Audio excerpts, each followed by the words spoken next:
بسم اللہ الرحمن الرحیم۔ عزیز طلباء السلام علیکم ورحمۃ اللہ وبرکاتہ۔ عزیز طلباء، آج کا ہمارا لیکچر 18 نمبر ہے اور اس میں جماعت نحو اردو کے سبق 27 جو کہ نظم ہے بہادر بچے، اس کی انشاءاللہ ہم تشریح کریں گے۔ بچوں پہلے ہم نے اس نظم کو بلند خوانی کے ساتھ سمجھا اور اس کے مشکل الفاظ کے معنی وغیرہ وہ ہم نے سیکھ لیے۔ اس میں ایک تو بات یہ تھی کہ میں نے آپ حضرات کو اس سے پہلے بھی حمد اور نعت کی تشریح کرتے ہوئے یہ بات بتائی ہے کہ تشریح کیسے کرنی ہے۔ ایک تو یہ ہے کہ تشریح آپ کو الفاظ لکھوا دیے جائیں اور آپ اسی کو یاد کر لو اور پھر اسی کو لکھتے جاؤ۔ تو بچوں یہ 8ویں تک کا طریقہ تو تھا، لیکن 9ویں اور 10ویں کا یہ نہیں ہے۔ 9ویں اور 10ویں میں آپ نے ریفرنس کا شعر بھی خود تلاش کر کے لکھنا ہے تاکہ آپ اپنی مرضی کا شعر جو آپ کو یاد رہے وہ آپ اس کا انتخاب کر سکو، اور تشریح بھی آپ نے خود کرنی ہے۔ ہاں، رہنمائی کے لیے میں آپ کو طریقہ بتاؤں گا کہ کس طرح سے کرنی ہے۔ اب دیکھیں، یہ جو بہادر بچے ہماری نظم ہے، اس کا پہلا شعر مثلاً ہے کہ پاکستانی بچے ہیں ہم سے اتنا پیار ہمیں، اپنے اندر کے دشمن سے لڑنا ہے اس بار ہمیں۔ بچوں، جب ہمیں یہ پتہ چلا کہ شاعر ہمیں یہ کہہ رہے ہیں کہ ہم پاکستانی ہیں اور امن ہمیں بہت محبوب ہے، امن ہمیں بہت اچھا لگتا ہے، اور چونکہ ہمارے ملک کے اندر بد امنی کی فضا قائم کر دی ہے دشمنوں نے، اس لیے یہ جو ہمارے اندر گھسا ہوا دشمن ہے اس دفعہ ہمیں اس سے لڑنا ہے۔ پہلے تو ہم سرحدوں پہ جا کے لڑتے تھے، لیکن اب وہ دشمن ہمارے اندر آ چکا ہے، اب یہاں ہم اس سے لڑیں گے۔ یہ ہمیں بات سمجھ میں آ گئی۔ جب ہمیں شعر کا مقصد سمجھ میں آ گیا تو اب بچوں یہ سمجھنے کے فوراً بعد ہی آپ کے ذہن میں بہت ساری باتیں جمع ہونا شروع ہو جائیں گی۔ ایک تو یہ کہ ہم پاکستانی بچے ہیں، امن سے ہمیں خوب پیار ہے۔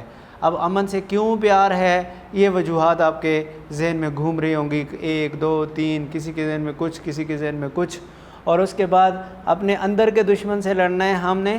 اب یہ جو اس دفعہ ہم نے اپنے اندر کے دشمن سے لڑنا ہے، باہر نہیں ہے ہمارا دشمن، وہ باہر والا دشمن اندر آ کے گھس گیا ہوا ہے۔ اب وہ کون ہے یا کیا ہے، اس کو متعین کرنا ہے ہم نے۔ یہ ہے تشریح۔ تو اب دیکھو، جو میرے ذہن میں بات آئی میں آپ کو وہ بتا رہا ہوں، پھر آپ کے ذہن کے اندر کی باتیں کئی اس کے ساتھ میچ کریں گی، کئی اس سے ایکسٹرا ہوں گی، کئی اس سے کم ہوں گی۔ تو وہ کہتے ہیں کہ جی ہم پاکستانی، چونکہ پاکستانی بچے ہیں، گویا کہ وہ بچوں سے امید لگا کے، نوجوان نسل سے امید لگا کے بات کر رہا ہے کہ ہمیشہ کسی بھی بڑے کام کے لیے انتخاب اگر کیا جاتا ہے تو نوجوان ان لوگوں کا کیا جاتا ہے، نہ تو بالکل چھوٹے نونہال اس کو سر انجام دے سکتے ہیں اور نہ بوڑھے۔ اس لیے کہا کہ ہم پاکستانی بچے ہیں اور امن ہمیں بہت بہت عزیز ہے، امن ہمیں بہت عزیز ہے، کیونکہ بچوں اگر امن و امان نہیں تو آپ نہ کوئی ملک کے لیے کام کر سکتے ہیں، نہ اپنی ذات کے لیے کام کر سکتے ہیں، نہ اپنی قوم کے لیے کام کر سکتے ہیں، نہ پوری امت مسلمہ کے لیے کوئی کام کر سکتے ہیں۔ آپ بے چینی کے ساتھ زندگی گزاریں گے اور بے ترتیبی کے ساتھ زندگی گزاریں گے، وہ زندگی آپ کے کسی کام کی نہیں ہوگی، گویا وہ زندگی کے وہ دن آپ کے ضائع ہو جائیں گے۔ سب سے بڑا امن کا نقصان، بد امنی کا سب سے بڑا نقصان کیا کہ آپ جو تعمیری کردار ادا کر سکتے ہیں اپنی انفرادی زندگی سے لے کر، گھریلو زندگی سے لے کر، پھر اپنے آس پاس معاشرے کے اعتبار سے، وہاں سے لے کر ملک کے سے لے کر پوری دنیا کے لیے جو آپ نے کرنا ہے، وہ سب کچھ سے آپ ان دنوں کو منہا کر دیں، منفی کر دیں جو دن دہشت گردی کی بھیڑ چڑھ جاتے ہیں۔ تو اس سے بڑی امن کی اہمیت اور کیا ہوگی؟ اب آپ اسے گن سکتے ہیں کہ کوئی بچہ زیر تعلیم ہے، اس کی تعلیم ضائع ہوگی، کوئی آدمی اگر اب کوئی بڑی ڈگری حاصل کر رہا ہے وہ اس کے حصول میں ناکام رہے گا، کوئی آدمی اپنی محنت کر کے اور ملک کو صنعتی لیول پر آگے لے کے جانا چاہتا ہے، وہ اس سے محروم رہے گا، کوئی آدمی ڈاکٹر ہے، انجینئر ہے، بہت بڑا سائنسدان ہے، وہ کوئی بہت بڑے شاہکار دکھانا چاہتے ہیں، لیکن امن و امان کی خرابی ان کے راستے میں اتنی بڑی رکاوٹ ہوگی وہ کچھ کر نہیں دکھائیں گے، کر نہیں پائیں گے۔ اس لیے امن سے ہمیں پیار ہے کہ امن ہی میں سب کچھ کیا جا سکتا ہے، امن کے بغیر کچھ بھی نہیں کیا جا سکتا۔ اور یہ ہمارا امن جو خراب کیا ہے تو یہ اس دشمن نے کیا ہے جو ہمارے اندر آ کے گھسا ہوا ہے، نہیں ہے اندر کا، ہے نہیں ہے اندر کا۔ اگر کوئی اندر کا ہے بھی تو وہ بظاہر انسان یہاں کا ہے، لیکن وہ بک چکا ہوا ہے۔ اصل میں باہر سے آ کر ہمارے لوگوں کو خریدا جاتا ہے، ہمارے لوگوں کو خرید کر ہمارے مسلمانوں کے خلاف استعمال کیا جاتا ہے۔ تو وہ جو ہمارے اندر گھسا ہوا، ہمارے معاشرے کا حصہ بنا ہوا دشمن ہے، اس سے ہم نے اس دفعہ لڑنا ہے۔ اس دفعہ ہم نے سرحد پہ جا کر نہیں لڑنا، ورنہ تو بھائی بچوں لڑائی کی کیا شکل ہوتی ہے؟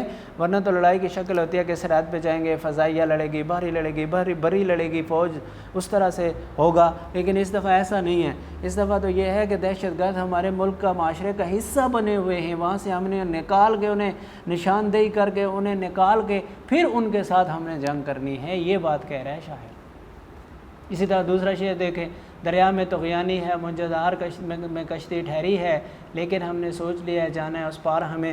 وہ کہتے ہیں بھائی یہ جو لہر دہشت گردی کی آئی ہے نا، گویا کہ یہ دریا، اور دریا بھی سکون والا نہیں، دریا بھی طوفان والا ہے، طوفان والا دریا ہے۔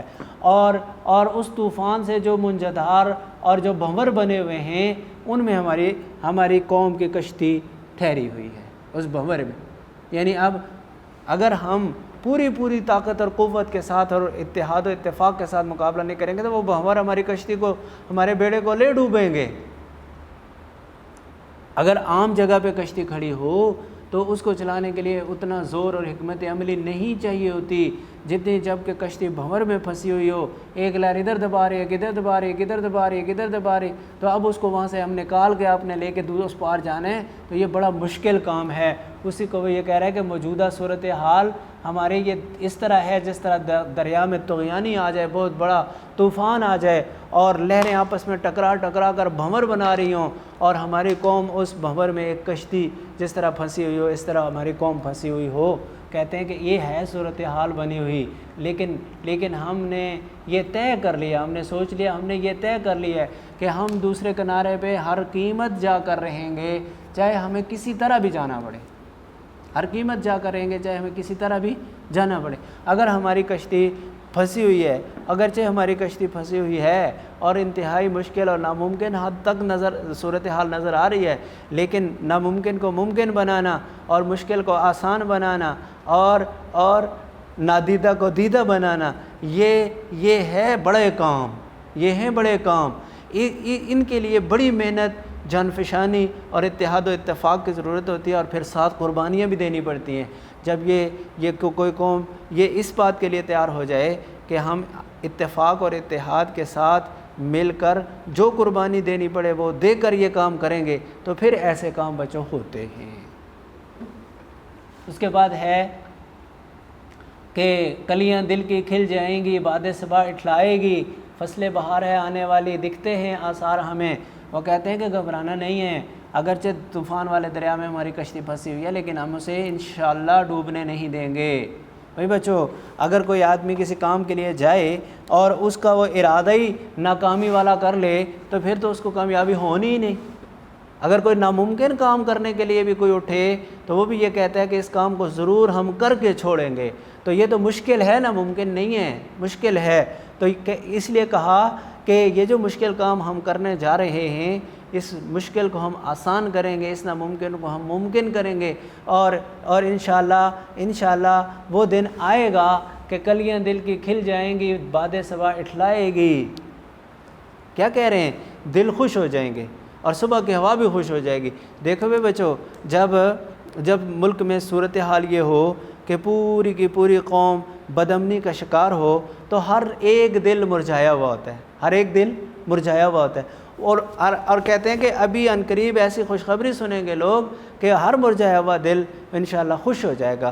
اس کو تعبیر کیا دل کی کلی کے کھل جانے سے، دل خوش ہو جائیں گے۔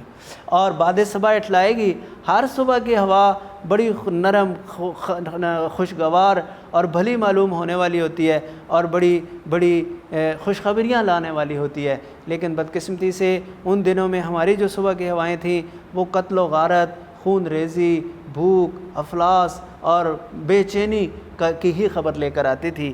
تو کہتے ہیں کہ وہ جو باد صبا کو تکلیف ہوتی تھی نا بری خبریں دے دے کر، اب انشاءاللہ وہ اترا کر کہے گی اور خوش ہو کر کہے گی کہ آؤ آج تمہیں میں خوشخبری سناتی ہوں کہ تمہاری کل والی صبح سے آج والی صبح امن و امان کے اعتبار سے بہتر آئی ہے اور اتنے فیصد امن و امان قائم ہو چکا ہے۔ یہ کہہ رہے ہیں، اس بات کو کہا کہ کلیاں دل کی کھل جائیں گی، باد صبا اٹھلائے گی، فصل بہار آنے والے دکھتے ہیں آثار ہمیں۔ وہ کہتے ہیں کہ خوشی کا موسم آنے والا ہے، یہ جو غموں کا، بے چینی کا اور دماغی پریشانیوں کا جو وقت تھا تو وہ پاکستانیوں کا وہ اب گزر چکا۔ اب انشاءاللہ خوش کرنے والا زمانہ ان کا آ رہا ہے، خوش کرنے والا زمانہ آ رہا ہے، اور یہ ہمیں آثار دکھائی دے رہے ہیں، نظر آ رہے ہیں۔ ہمیں اپنی قوم کے مصمم ارادوں میں پنہاں یہ کامیابی وہ ہمیں نظر آ رہی ہے کہ ہاں ایسا ضرور ہو کر رہے گا، اور مصمم ارادے سے بھی ہم ظاہر کر رہے ہیں کہ ہاں ایسا ضرور ہو کر رہے گا۔ سین چمن کی مٹی کو ہم اپنے خون سے سینچیں گے، اس کا ایک ایک سہارا آخر کرنا ہے گلزار ہمیں۔ وہ کہتے ہیں کہ ہمارے ملک کی جو مٹی ہے نا، اس کو اگر ہم ہمیں پانی میسر نہ ہوا، یا پانی سے وہ سیرابی اسے چاہیے ہوئی جو پانی سے نہیں ممکن ہوتی، تو ہم اپنے خون سے بھی اسے سیراب کریں گے، اپنے خون سے بھی اسے سیراب کریں گے۔ لو بھائی بچو، فصل بیجنے کے لیے سیرابی چاہیے ہوتی ہے پانی کی، اور دشمنوں سے اپنی سرزمین کو پاک کرنے کے لیے جو سیرابی چاہیے ہوتی ہے وہ خون کی ہوتی ہے، وہ پانی کی سیرابی سے یہ کام نہیں ہوا کرتے۔ اس لیے ہم نے چونکہ دشمنوں سے جنہوں نے ہمارے ایک جگہ کو صحرا بنا کر رکھا ہوا ہے۔ صحرا وہ تکلیف دہ جگہ ہوتی ہے جہاں تکلیفیں ہوں، آسانیاں ہوں ہی نہ، تپتی ریت، اور اگر جھاڑیاں تو کانٹے دار، اور پانی کا نام و نشان نہیں، خوشی کا آسانی کے لیے کوئی سامان نہیں، وہ صحرا ہے۔ تو گویا کہ ہمارے ملک کے ہر جگہ کو دشمن نے صحراؤں میں تبدیل کر دیا ہوا ہے۔ اب یہ صحرا جو ہیں یہ باغات میں کیسے بدلیں گے؟ باغ کون سی جگہ ہوتی ہے بھائی بچوں؟ جس میں انسان کی خوشی اور راحت کے سارے سامان موجود ہوں، وہ باغات ہوتے ہیں۔ تو کہتے ہیں کہ ہمارا یہ ملک ہے، اس کو دشمنوں نے صحرا کی طرح تکلیف دہ بنا دیا ہوا، ہر طرف دیکھو تو تکلیفیں۔ اب ان تکلیفوں کو ہم نے خوشیوں اور راحتوں میں بدلنا ہے، تاکہ ہمارا ملک جو صحرا اور کھنڈرات کی شکل اختیار کر چکا ہوا ہے وہ اب باغات کی شکل اختیار کر کے ہمارے سامنے آئے، اس میں خوشیوں کے سامان ہمارے لیے ہوں، راحت کے سامان ہمارے لیے ہوں۔ اس کے لیے اتنے بڑے کام کے لیے بھائی بچو، اتنے بڑے کام کے لیے جو مٹی کو سیرابی چاہیے ہوتی ہے وہ پانی سے نہیں چاہیے ہوتی، پانی کی سیرابی سے یہ کام نہیں ہوتے، بلکہ خون کی سیرابی سے یہ کام ہوتے ہیں۔ اسی کو کہتے ہیں کہ قوم کو قربانی دینی پڑتی ہے، قوم کو قربانی دینی پڑتی ہے، موجودہ نسل کو اپنے لوگوں کے خون بہانے پڑتے ہیں، پھر آئندہ نسل کا مستقبل سنورتا ہے۔ آگے کہتے ہیں ہم آنکھوں میں سپنے لے کر آگے بڑھتے جائیں گے، موت سے ہم کو ڈر نہیں لگتا، جینے سے ہے پیار ہمیں۔ ہم آنکھوں میں سپنے لے کر آگے بڑھتے جائیں گے۔ وہ کہتے ہیں یہ ہمارا خواب ہے جو اوپر ہم نے بیان کیا، یہ ہمارا خواب ہے، اس خواب کو لے کر ہم آگے بڑھتے جائیں گے۔ کون سا خواب ہے بچوں؟ کہ ہم اپنے ملک جو صحرا بن چکا ہوا ہے اس کو چمن بنائیں گے، باغ بنائیں گے، اور پھر ہمارا یہ جو موجودہ وقت ہے اس وقت کو تبدیل کر کے وہ دن آئے گا جب دل خوش ہو جائیں گے، اور باد صبا بھی اترا کر خوشخبریاں سنائے گی، اور خوشی کے مواقع ہمیں میسر ہوں گے۔ یہ ہمارا ایک خواب ہے، فی الحال خواب ہے، اس کو لے کے ہم آگے بڑھیں گے۔ یہ ہمارے قیادت کرے گا یہ خواب، کہ جب تک یہ چیزیں حاصل نہیں ہو جاتی پیچھے مت ہٹو۔ کہتے ہیں کہ یہ لے کے ہم آگے بڑھیں گے، اور یہ سن لو، دشمن کو کہتے ہیں دشمن یہ سن لو کہ موت سے ہم کو ڈر نہیں لگتا، جینے سے ہے پیار ہمیں۔ مرنے سے تو ہم ڈرتے نہیں ہیں، یہ بات ٹھیک ہے کہ مرنے سے ہم نہیں ڈرتے، مرنے سے ہم نہیں ڈرتے، اس لیے کہ مسلمان زندہ رہے تو بھی کامیاب غازی ہے، مر جائے تو بھی کامیاب شہید ہے، اس لیے موت سے نہیں ہمیں ڈر لگتا۔ لیکن یہ بات تمہیں بتاؤں کہ ہمیں زندہ رہنے کی چاہت اور تمنا بھی ہمارے اندر موجود ہے، زندہ رہنے کی چاہت اور تمنا بھی ہمارے اندر موجود ہے۔ وہ کہتے ہیں موت سے ہم نہیں ڈرتے لیکن جینے سے بھی ہمیں پیار ہے۔ لو بھائی بچو، یہ ذو ازداد میں سے ہے یہ جملہ، یہ مصرع۔ پہلے کہتے ہیں کہ موت سے ڈر نہیں لگتا، پھر کہتے ہیں کہ جینے سے ہمیں پیار ہے۔ تو یہ کیسے؟ جن کو جینے سے پیار ہوتا ہے ان کو موت سے تو ڈر لگا کرتا ہے نا۔ تو یہ تو دو متضاد چیزیں ذکر کی ہیں، لیکن آپ نے علم بیان میں پڑھنا ہے، انشاءاللہ پڑھا نہیں ہے، کہ یہ بظاہر ہوتا ہے، حقیقت میں نہیں ہوتا۔ حقیقت میں کیا ہے؟ یہ کہتے ہیں کہ موت سے ڈرتے نہیں، یہ بات نہیں ہے کہ مریں گے نہیں، مریں گے تو صحیح، لیکن مرنے سے ہم ڈرتے نہیں ہیں۔ البتہ یہ کہ ہم جینا بھی چاہتے ہیں، یا یہ کہ ہم اپنی موت سے نہیں ڈرتے، اگلی نسلوں کا جینا ہمیں عزیز ہے، اگلی نسلوں کا جینا ہمیں عزیز ہے۔ وہ کہتے ہیں ہم مر کر بھی اس بات کو یقینی بنائیں گے کہ آنے والی نسلوں کے لیے یہ پاکستان ایک محفوظ پاکستان ہو۔ تو بھائی بچو، وہ خواب جو اوپر بیان ہوا اس کو میں نے ذکر بھی کیا، اس کو لے کے ہم آگے بڑھیں گے۔ اور یہ بات سن لو دشمنوں کہ اگر آپ ہمیں مارنے کی دھمکی دو گے تو ہم اس سے قطعاً نہیں ڈرتے، لیکن ہم اپنے نسلوں کے جینے سے بہت پیار کرتے ہیں، ہر حال میں ہم اپنی نسلوں کے بقا کو یقینی بنا کر چھوڑیں گے۔ منزل پر پہنچیں گے ایک دن، وہیں قیام کریں گے ہم، روک نہیں سکتی ناصر کوئی بھی دیوار ہمیں۔ وہ کہتے ہیں کہ ہمارا منزل مقصود کیا ہے؟ امن و امان۔ ہمارا منزل مقصود کیا ہے؟ امن و امان۔ امن و امان کو ہم ایک دن حاصل کر کے رہیں گے، منزل پر پہنچ کے رہیں گے ایک دن، اب امن و امان کو حاصل کر کے رہیں گے ایک دن، اور پھر وہیں قیام کرنے کا مطلب کیا؟ پھر ہم اس امن و امان کو قائم بھی رکھیں گے، امن و امان کو قائم بھی رکھیں گے۔ یعنی جو دشمن نے ہمارے ساتھ کیا ہمارے امن و امان کو تباہ کرنے میں، اس کو مکمل طور پر ناکام کر کے اپنے دشمنوں کو یا تو ملک سے نکال دیں گے یا مار دیں گے، ہیں؟ اور وہ جو امن و امان کی منزل ہے ہماری، اس تک جب ہم پہنچ گئے تو پھر یہ بات نہیں ہے کہ کل پھر دشمن کوئی چال چلے اور ہمارے اندر وہی سارا کچھ کر کے ہمیں پھر بد امنی کے پہ جا کے کھڑا کر دیں، وہ بھی ہم نہیں ہونے دیں گے۔ دونوں طرح سے ہوگا، ایک تو یہ کہ موجودہ جو صورتحال بن چکی ہے اسے ختم کریں گے، پھر یہ کہ موجودہ جیسی صورتحال نہ بننے کے لیے اپنے ملک کی حفاظت بھی کریں گے۔ تو یہ دونوں کام ہیں، منزل پر پہنچنا اور وہاں قیام کرنا۔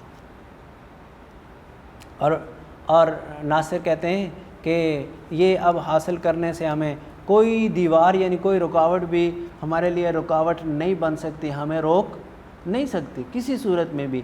اب ہم یہ ضرور کر کے چھوڑیں گے، ہم نے من حیث القوم ایک مصمم ارادہ کر لیا ہے اور اس کے لیے ہم پر برسر پیکار ہو چکے ہیں۔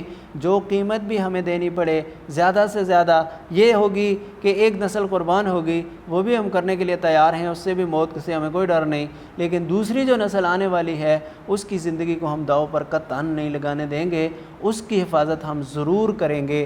تو بچو، یہ اس طرح سے آپ نے اس کی تشریح کرنی ہے اور ہر شعر کو سمجھنا ہے، اس کے بارے میں میٹیریل جمع کرنا ہے، اس کو ترتیب دے کر لکھ دینا ہے۔ اور آپ کو میں نے یہ پہلے بھی بہت دفعہ بتایا ہوا ہے کہ صفحے کے اوپر خوبصورت کر کے شعر لکھیں گے، پھر 10-12 لائنوں میں اس طرح سے جو آپ کے اپنے خیالات تھے ان کو جمع کر کے وہ لکھیں گے، پھر آخر میں ریفرنس کا شعر لکھیں گے، اور بس آپ کی تشریح 2 نمبر کی مکمل ہے۔ اب ریفرنس کا شعر آپ نے کہاں سے دیکھنا ہے؟ وہ آپ کے پاس جتنے سورس بھی ہیں سب میں موجود ہے۔ ایک نیٹ ہو کھولیں گے آپ، کئی شعر نکل آئیں گے، کی بکس دیکھیں گے، کئی شعر آپ کو ملیں گے۔ جو آپ کو آسان لگے شعر، وہ آپ نے اس کا انتخاب کر کے اس کو اس شعر کے لیے فٹ کر کے رکھ لینا ہے۔ میں اگر آپ کو بتاؤں، ممکن ہے وہ شعر آپ کے ذہن میں ہی نہ آئے اور آپ پریشان ہوتے رہیں کہ اب ہم کیا کریں، پھر آپ کو اتنا ہی کام کرنا پڑے، اس لیے میں آپ کو نہیں بتا رہا، اور آپ خود اسے تلاش کر کے جب لکھیں گے تو انشاءاللہ وہ بہت بہتر ہوگا۔ اور اس طرح سے آج ہماری تشریح کا کام مکمل ہوا۔ اور بچوں، میں نے آپ کو تشریح نہیں بتائی لکھوائی، تشریح کا طریقہ بتایا ہے، اور مجھے امید ہے کہ انشاءاللہ آپ اس طریقے کے مطابق بہترین تشریح کرنے والے بن جائیں گے۔ اللہ آپ کا حامی و ناصر ہو۔ والسلام علیکم ورحمۃ اللہ وبرکاتہ۔